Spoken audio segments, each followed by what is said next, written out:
30 years ago, when I was starting to look at Canada-US relations, my source of information were the Globe and Mail delivered on an Air Canada flight down to Washington, and I would go through the paper. That's what I had. I had a shortwave to listen to Radio Canada International just to get kind of the news. That's it. Welcome to Canusa Street, a podcast at the intersection of the issues and policies between Canada and the United States. Here are your hosts, Scotty Greenwood and Chris Sands. Welcome back to Canusa Street, everybody. It has been an eventful time, I must say, in the Canada-US relationship. I'm Scotty Greenwood with the Canadian-American Business Council, and I'm joined by my partner in crime, Chris Sands. Hi, Scotty. Nice to be back on the street with you. Great to be back on the street, and the street's been a little blockaded lately. We want to talk about that. Not just Canusa Street, but bridges and roads and everything else. It's a very monumental time, I think I would say, in Canada-US relations, and I'm quite excited about our guest today because Emma Jacobs is not only a dual citizen, having grown up and lived on both sides of the border, but she's also one of the reporters that has gained a fair amount of fame in covering the recent activities, the trucker convoy, the blockades, and everything else. And so she's one of the leading voices, I should say, in covering this story. And I'm really happy that she's joined us. But Chris, let me turn it over to you to introduce Emma properly, and then we'll have a quick conversation. Well, I think you've said all the important stuff, but I will draw a couple of things out. She is an internationally known broadcaster, has worked with NPR, National Public Radio, and Public Radio International's The World Program, Marketplace, and also Latino USA. Her writings appeared, she's not just a broadcaster and a good voice, she's also a writer, and her work has appeared in the Washington Post, in long reads, in the New York Times, and Atlas Obscura, which is actually a great site. I really actually enjoy getting to that. And now here's the part to be a little bit intimidated by, Scotty. She has produced podcasts for National Geographic, ESPN, Audible, and the Smithsonian Museum of American Art. So hopefully, in addition to telling us about the border and the protests, she'll also be able to give us some tips on how we can make Canusa Street more exciting. Well, yeah, that would be great. And, with all due respect to our current podcast team, whom I love, Emma, we may need to retain your services once you've had enough of journalism. Where we are today, it is the day after Valentine's Day. It is the day after the Prime Minister of Canada invoked Emergency Measures Act to deal with the blockade situation. From your point of view, Emma, maybe talk to us about how this all began, this blockade, these protests, and where you think it stands today. Yeah, and just maybe a caveat first, which is things are developing so quickly in so many locations that trying to be up to the minute is always a challenge. And just the number of statements and press conferences being held over the course of the day are more than any one person can follow. No, absolutely. And actually we hope this pod is timeless because we cover all kinds of Canada-US issues. So caveat noted, but anyway, there is a particular reason we're talking to you. So catch us up. It starts a little over 2 weeks ago or a little earlier when some of these trucks got on the road, joined by other vehicles. I think it's important to make the distinction. This was not just truckers who were, ostensibly upset about vaccine requirements at the border, but there have been other organizers and other supporters along the way who gathered in Ottawa. I think the first folks arrived on the 28th or the 29th, and the bulk of the convoy arrived on the 29th. Yeah, in January. Exactly, yeah. And at the same time, one of the first border blockades got underway in Alberta, and they dug in. It seemed like the police have said, at least, that they weren't prepared for protesters to stay beyond the weekend. They didn't necessarily expect this to be, different than other demonstrations the Capitol is used to dealing with. But a couple hundred vehicles have been downtown, and they're keeping their engines on 24/7 and making noise in a lot of other ways since, to the point where we are today, where no one's absolutely certain how to dislodge them, or even, I think how serious a threat this poses is something that a lot of people are still trying to work through. Yeah, when this started out a few weeks ago as a protest in the Capitol, I had one view of it, right? We're used to protests. People express their opinions all the time, and that's an important part of a democracy and a free society. There will be a lot of aftermath. I guess the Ottawa police chief resigned today. I think there will be a lot of sort of going back and seeing what went wrong, particularly in Ottawa. But I got really interested in it when it became a blockade of the Canada-U.S. border, because it's one thing to express your view. It's another thing to stop people's egress to wherever they need to go, hospital, school, grocery store, their job. And then when you, on top of that, you block the busiest border crossing, that's another level.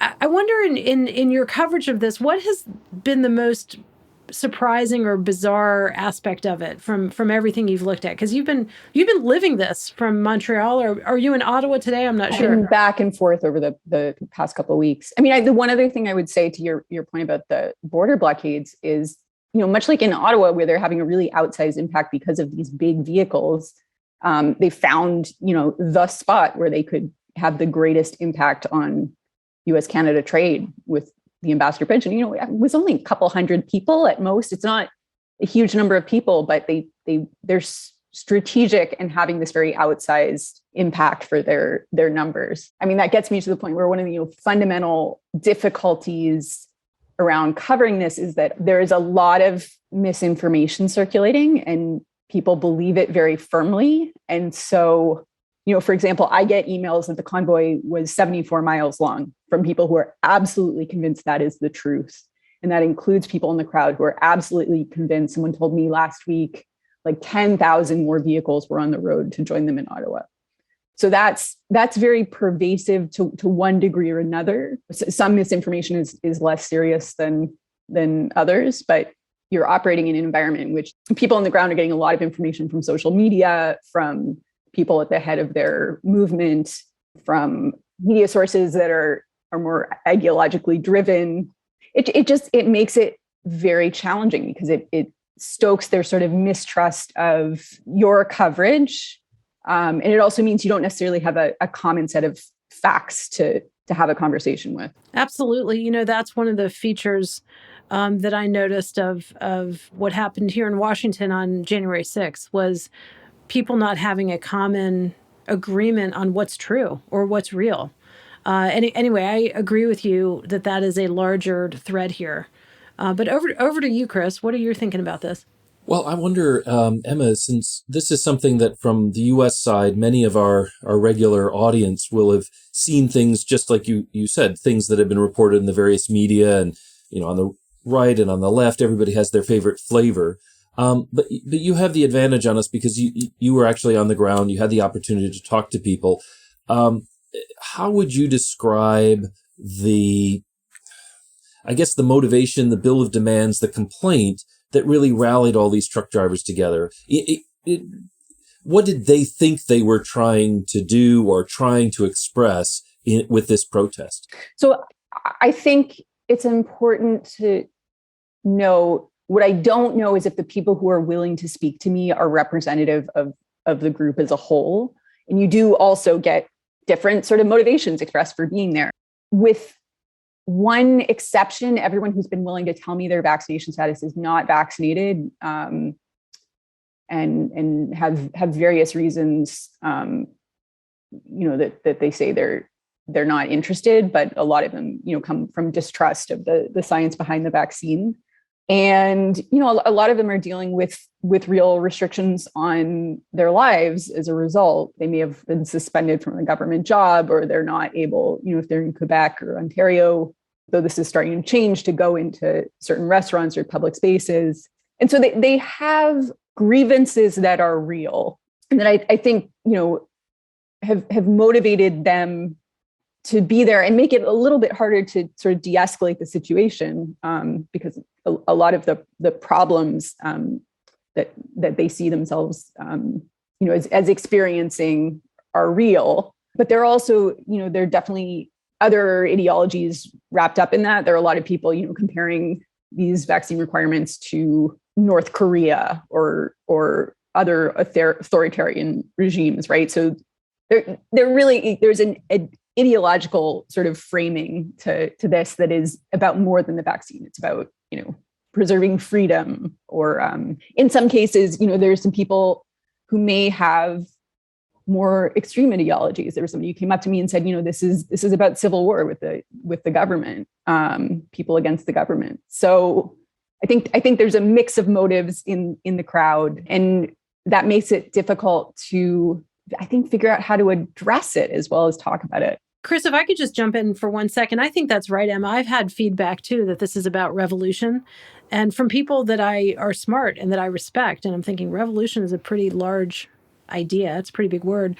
I wanted to ask you, I think you have, I don't know if it's unique, but it's a very interesting perspective given you live in Montreal. You've spent time in Paris. You wrote a book about the littler museums of Paris, I think. Can you, one of the things that occurred is that this kind of protest was replicated in other parts of the world. So how is it, do you have a point of view? You may be too busy to look at the coverage, but the French coverage in Canada, how this is playing out in France and Europe, the US, like all the different places that are covering people that are following you and that are covering this story. Do you see it playing out differently? I would say I've done some reporting in the past on radicalization and how certain communities talk to each other online. And what's really been stressed to me by people in Canada is that this is happening internationally. Americans talk to Canadians online, and sort of right-wing influencers who are very much have sort of glommed on to the anti-vaccine and anti-mandate movements. That they're in conversation. So I think it's hard to talk about this as emerging in isolation in Canada. And you will know, as Alex Panetta, the CBC reporter, does, that a lot of the slogans that are used at these protests come straight out of American, American political speech. People are chanting "We the People," right? Which is obviously not from a Canadian founding document. So I think it's difficult to separate what's happening in Canada from what's happening internationally. And so it makes sense that people internationally would respond to what's happening in Canada. Well, let me pick up on that. Emma, you have that, binational background, and a lot of your reporting is going to Americans. And I know some people have brought a very American set of assumptions to what's going on in Canada. They say, well, this is like Trumpism, or this reminds us of, things we've seen before. And so they sort of, the French have that word or that phrase for something that has a cognate but isn't exactly the same word in the other language. It's a faux ami. And I sometimes feel that many of us look and we say, oh, we think we understand it, but we're missing some of the subtleties that are very Canadian. Can you talk about that? And as you've tried to tell this story to Americans, what are some of the differences between, or maybe just uniquely Canadian characteristics of this? Is there anything that stands out at you, and maybe advice not to assume it's just like what we see in the US, but maybe has a twist? Yeah, I can try. I mean, I think the commonalities are that, it is a populist movement, as a lot of experts have identified it, because it is, really a feeling that elites are imposing measures on the population. I think, a key difference is Canadians are overwhelmingly vaccinated and even pretty heavily pro-vaccine mandates, whatever that means. There are a lot of different levels of governments that are imposing different rules and requirements. In general, also, the difference between Canada and the US is that the measures have been, by and large, much stricter here in Canada than in the US. And, I think that set the stage for what has happened. Also the way in which this is received, because a lot of people are frustrated, and a lot of people felt like, measures in their province may have been poorly justified or explained. And so if you have only like a rough understanding of the protests themselves and why people are there, you might be initially supportive. But there is also the sense that as people learn more about the protests and their tactics and their leadership, who often are sort of these known right-wing influencers, that a lot of Canadians are disenchanted or become less and less supportive of the protests continuing. Well, and I wanted to ask you about that, a dimension of that, which is the way in which this became. I remember if I got in trouble and I was complaining about something, my mother would say, "Don't make a federal case out of it." I don't know if people say that in Canada, but I think we've seen over the last 2 years a lot of the frustrations being very localized. And just as in the U.S., people complain about a governor or like a governor, it was at the level of the provinces that a lot of the restrictions were imposed. And so you had protesters disconnected. And then all of a sudden, with the discussion of a border requirement, it became federal and everyone converged on Ottawa. Can you talk a little bit about that shift and how that may have contributed to this muddied water of mixed motivations and so on as people came together in a sort of moment like that? Well, also it might be fed by those motivations, right? Like if initially you don't like Trudeau and you're politically, distrustful of the federal government in particular, that might motivate you to take the federal vaccine mandate, for that to take sort of outsized importance for you. There also have been, over the past 2 weeks, there have been regional protests, usually on the weekends in Quebec City, in Edmonton, in Toronto, really sort of targeting provincial government. So there is, I think, the recognition among some that most of what is impacting their lives, particularly, well, I'll get back to this, but most of what is impacting their lives is provincial. And I should just say that, like what has been confusing since the start of this is that what changed for the truckers in terms of returning to Canada is they're no longer exempt from quarantine if they are unvaccinated. However, they're also no longer allowed into the US if they're not vaccinated. So there are ways in which the federal government could never satisfy, what was ostensibly the demand that birthed this movement. So we have a few more minutes with you, Emma, and we're grateful to you. I want to talk about as a journalist covering this story. Years ago, when people were protesting, they really wanted coverage, right? So if a journalist wanted to wade into a protest, it was great because part of the reason you're protesting is to get your story out there. It seems to me that there is a level of hostility and distrust. You talked about it a little bit, but also hostility, not just distrust, but hostility towards journalists that are not spokespeople for the cause, right? Journalists that are just regular journalists trying to report on what's happening.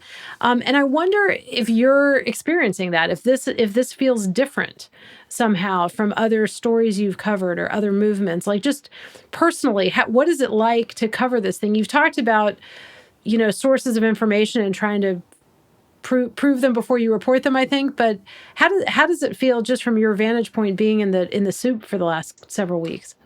I mean, my experience has, I think, been different than if I had a video camera or if I was there with the CBC logo on my equipment. I think there are certain outlets that people are frustrated with and certain things that sort of inspire people to try to, get in a shot. There are certain things that I'm not hearing. I think there are a lot of people who are very frustrated with coverage, and they express that frustration to me. I've had people end interviews if they didn't like the direction of questioning, because again, they just don't feel, for example, that flags that have been really spotted in the crowd, like Confederate flags or spots, because they believe that's a false flag, that somebody came in and who was trying to undermine the movement, or they feel it's so unrepresentative of the cause they see themselves as a part of, that they don't want to be asked about it, right? So they'll end the interview. But on the whole, I don't think my experiences have been as negative as some other reporters who've been, have dealt with a lot more direct aggression. I have found, I was at the sort of supply depot site that's outside of the main protest. And what I did find are people, trying to really control who enters their space and who reporters talk to, and some sort of self-appointed security who are deliberately intimidating, I would say. Yeah. Well, I just have one more question, then maybe Chris can wrap up with a final question. How do you see this playing out? They can't stay there forever, presumably. Yeah, it's really hard to tell. And I think the people I've talked with, in terms of people who are observing with expertise in this area, partly think it's helpful if it goes long enough that, and measures are strict enough that they convince a lot of people to go home before there's any, overt confrontation between law enforcement and demonstrators. And other people who are just concerned about, the longer it goes, the greater potential there is for an accident, where some of these jerry cans catch fire, or for some negative outcome to take place. So it's tricky, and it's definitely, I don't have a crystal ball, and I can't predict what's going to happen, but I think those are the tensions that make it difficult for government to figure out what to do as well, I would imagine.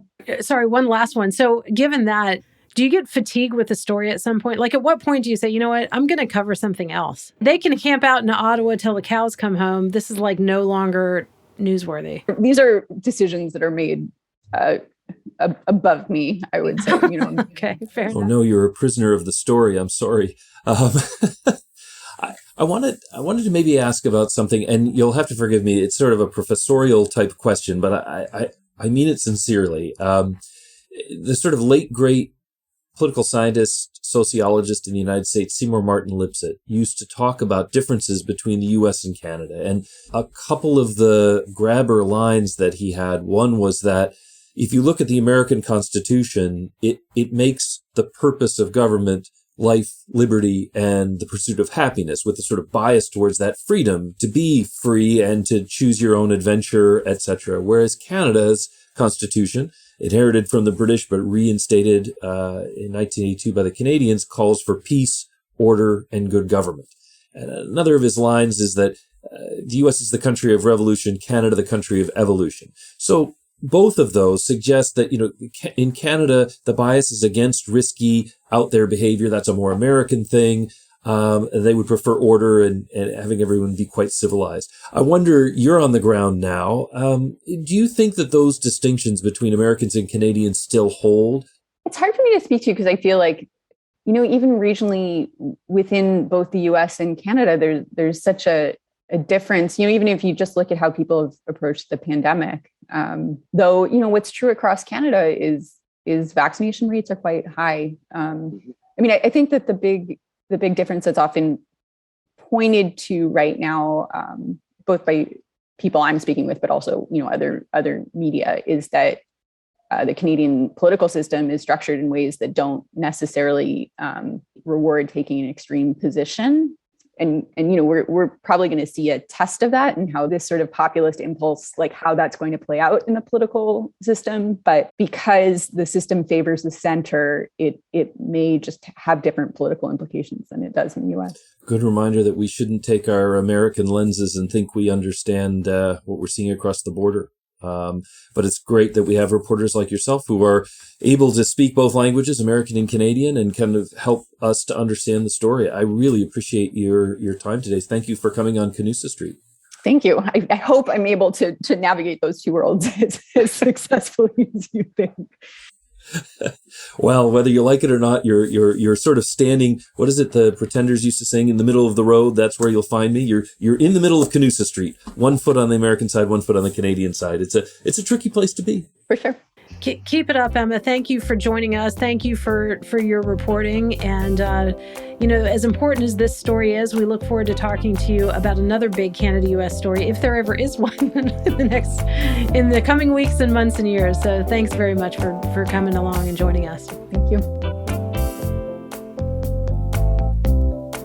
Well, Chris, that was a terrific discussion. Emma is right there in the middle of everything in her reporting. Even if you just follow her on Twitter, you'll learn a lot about what's actually quite an impactful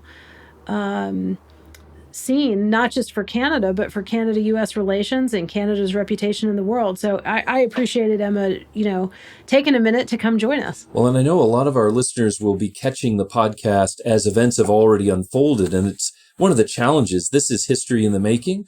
However you judge it, good history, bad history, beginning of the end, or a turning point, it's hard not to feel that this isn't one of those moments we'll remember and be interpreting, debating for years to come. And that first draft of history we got from Emma, her reporting, I think is maybe just the first part of a longer conversation between Canadians and Americans about what this moment means and how we interact with each other. Absolutely. Well, just while we're talking about it, let's spend a few more minutes because I haven't had a chance to talk to you very much since the protests and the blockade, and I'm interested, and hopefully Canusa Street listeners are interested too. So yesterday, I mentioned this in our conversation, but we didn't talk much about it. Yesterday, the Prime Minister of Canada invoked the Emergency Measures Act for the first time, since it's been in that. What do you make of that? First of all, what do you, from your point of view as maybe the leading scholar on Canada-U.S. relations, what's your reaction to that move in particular? Well, it's pretty extraordinary because, as I mentioned in the interview with Emma, I thought it was that we had unhappy Canadians. There had been sort of objections to the whole COVID experience. And of course, lots of people in both countries are just tired of the restrictions and they want to debate, well, can I have a little more freedom here and there? So that's been with us for a long time. But it seemed as though the federal government stepped in with just really a very reasonable discussion of how to adjust the border restrictions. And we've all been talking about that as well. And it was like the Prime Minister put his finger in an electric socket. Suddenly all the current, all the unhappiness aimed at Ottawa. Now, one way of responding might have been to remind people, yes, we've heard the complaint. It's mainly with the provinces. We're going to let the provinces resolve that. But instead, by invoking the Emergency Powers Act, the Prime Minister took ownership of the issue, took leadership in a way. And whether that turns out to have been a good move or a bad move, history will judge. But if you think about it a little bit, one of the comparisons Andrew Cohen, who writes for the Globe and Mail, long-standing journalist, professor at Carleton University, pointed out was the similarity between the FLQ crisis, the Front for Liberation of Quebec that had kidnapped two individuals. Their whereabouts were unknown. This was a group that was committed to violence, mostly blowing up inanimate objects, but now had escalated to taking people. And we saw the federal government, actually Justin Trudeau's father, Pierre Trudeau, invoke the War Measures Act to impose a kind of martial law of sorts in Montreal to try to get a handle on the situation. And if you compare the two, what's interesting is in Montreal, we had what we would call a traditional Canadian provincial response, which is our National Guard belongs to the states and gets federalized in an emergency. In Canada, it's the opposite. The federal government controls the militia and the provinces ask for help when their local resources are overwhelmed. And that's what happened in Montreal. The mayor said, I need help. That went to the province. The province asked the federal government, and of course, troops were provided. But there was a chain there that respected local authority. What's interesting here is that it wasn't Doug Ford saying, we need your help in these two cities in Ontario, or Jason Kenney out in Alberta, or the premier in Manitoba either. It was the federal government stepping in from the top. Now that doubles down a little bit on for the Prime Minister taking ownership of this issue. What does it mean for the future of federalism? And I have to think that a lot of the premiers who've been getting a lot of flack during the long period of COVID were relieved to let him be the target for a while, because certainly Jason Kenney's popularity is down. A lot of these other politicians seem to get out of the way to let Trudeau embrace this. And but that's a lot of weight on his shoulders, especially for a minority government. Well, my only reaction to what you just said is the federal declaration of emergency measures actually came after the Ambassador Bridge blockade was cleared. So Premier Doug Ford of Ontario did declare a state of emergency, and the mayor of Windsor, to whom I give a great deal of credit, the Ambassador Bridge blockade didn't start at the beginning. This story started weeks ago, and Ottawa has been occupied for weeks. But when the Ambassador Bridge, was blocked, that upped the ante in many ways. That's when I got really interested in particular in this. Not that economics are more important than the people who live in Ottawa, but it's just a different order of magnitude in terms of the threat, the economic threat, shall we say? What I would note is the Prime Minister, the federal action came after all of that. And it'll be interesting. It really will be interesting to see how people sort this out afterwards and what it means for future protests. Let me ask you something else. So we didn't get a chance to talk to Emma about it, and maybe it's a whole other podcast. But what are your views, Chris, on the role of crowdsourced funding? There's been a lot of talk about money coming in from all over the world, but in particular the United States. What role does the money play in all of this? Is it relevant? Is it overstated? What do you think about that? Well, a couple of things. First of all, not knowing is worse. It's that way. Emma kind of touched on this in her coverage. People don't know what to think and they assume the worst. And, so I think the fact that this is invisible to the general public is problematic. No matter what the actual composition is, people suspecting that, millions or more of American money is fueling this, I think is really bad for the Canada-US relationship first of all. Second of all, there's an asymmetry of size. So, the US has 330 million people and Canada has 38 million. So even if a fraction of a percentage of Americans sees this issue on the internet and decides to donate $20, that's even before you get to the exchange rate, which happens to favor the US dollar right now, it can have a huge effect in a country that is relatively smaller. And, if 1 million people in the US care, that's a drop in the bucket for the US, but that's 1 million people who suddenly are giving money. That really distorts Canadian politics, and Canadian institutions aren't built for that.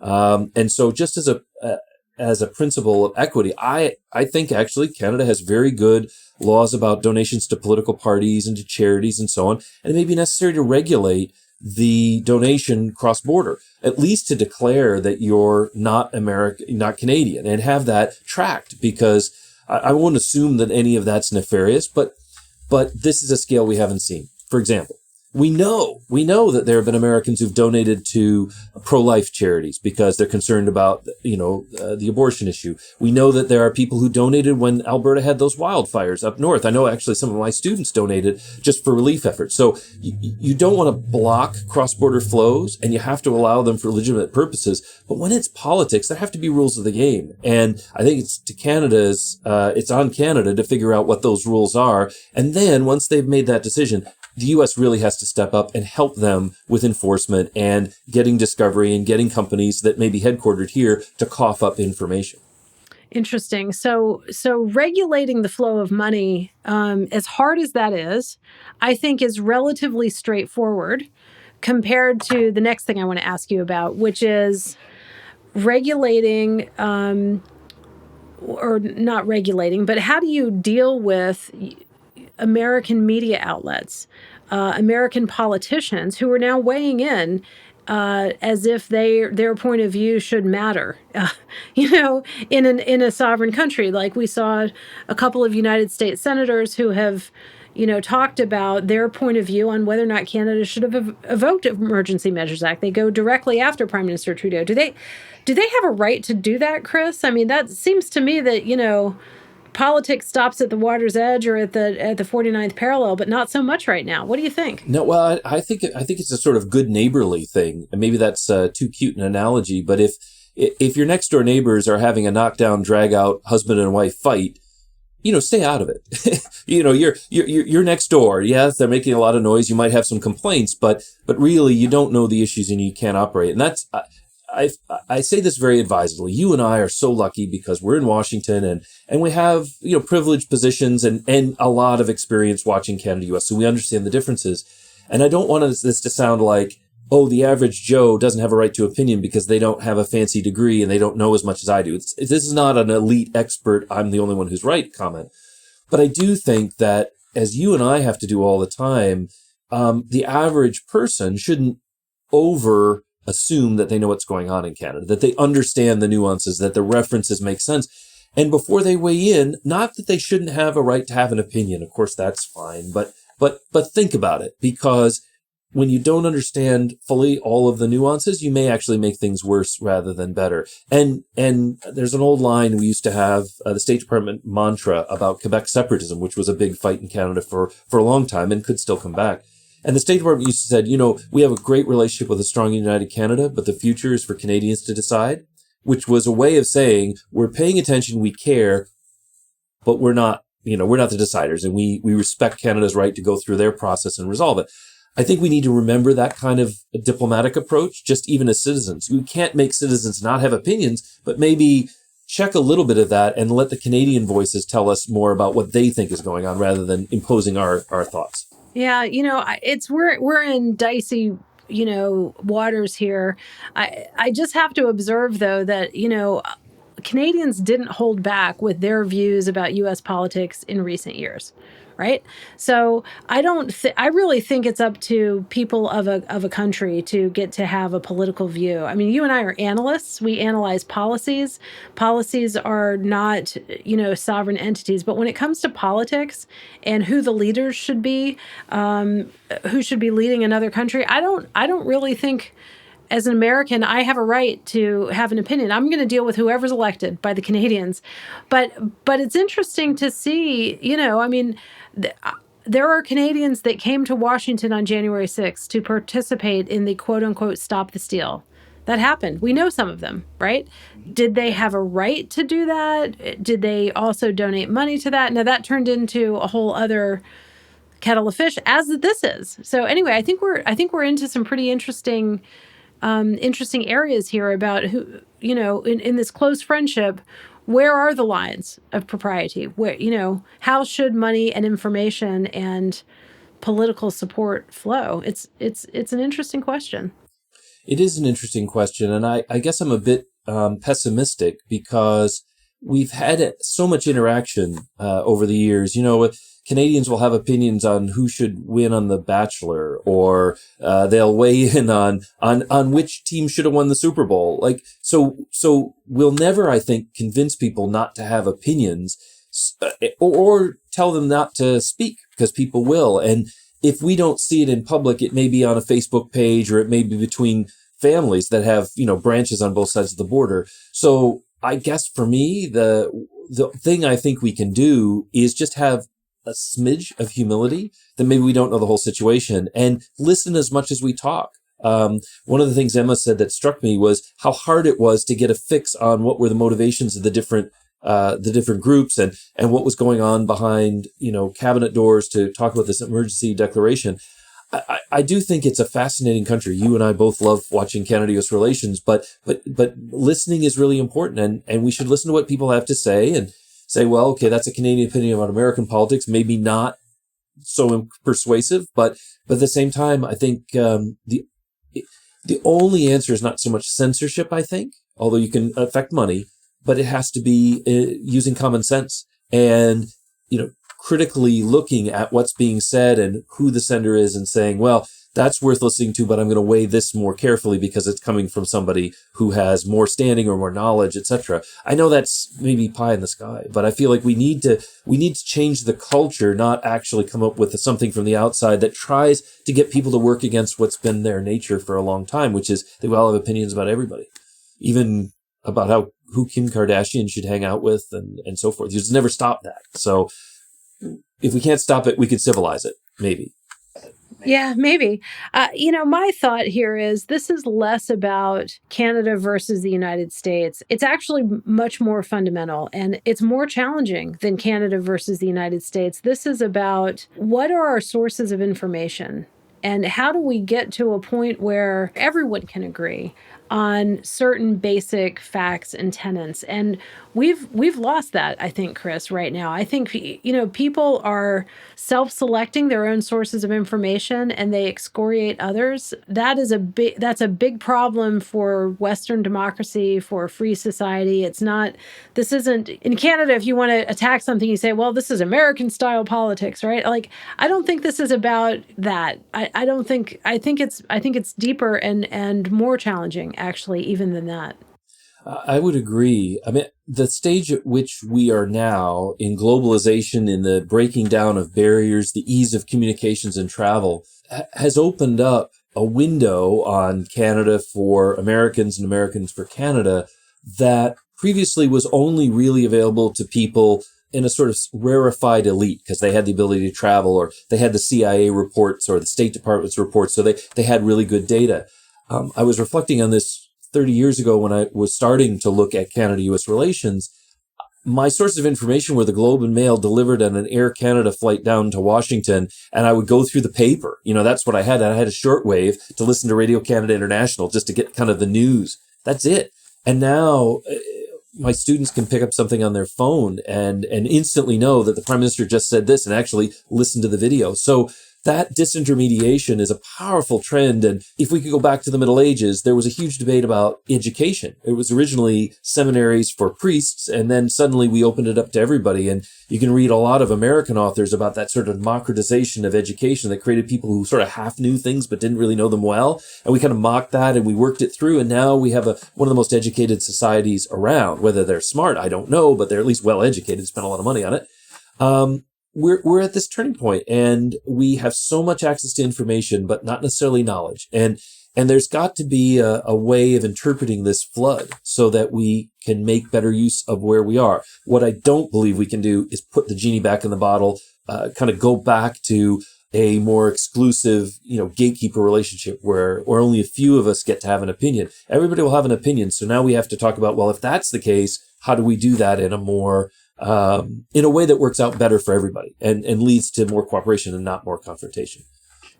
Well, I think that's a perfect place to say this is what Canusa Street is about, right? We want to provide both information and knowledge, a little bit of perspective and analysis. And really, we're in this together. Canada and the United States are in these challenges together. The blockade wasn't about Canada being funded by the United States. It's not about the United States being inspired by Canada. It is about us being in this whole conversation together. And how do we relate to our brothers and sisters with whom we disagree? So I think we'll continue to invite people for conversations on Canusa Street. And, Chris, I learn from you every time we do this. So thank you for coming along the journey.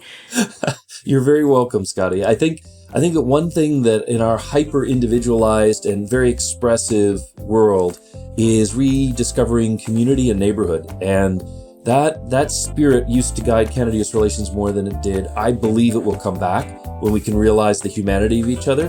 But we have a way to go. So for right now, you and I will create a crosswalk on Canusa Street so you can go from one side to the other safely and not get run over by protesting. I now have an image of you in a crossing guard uniform, not to be confused with a yellow vest. That's different. I was in the safety patrol in elementary school, so I'm used to putting up the little stop sign and letting the kids walk across the street. That could be my retirement job. You never know.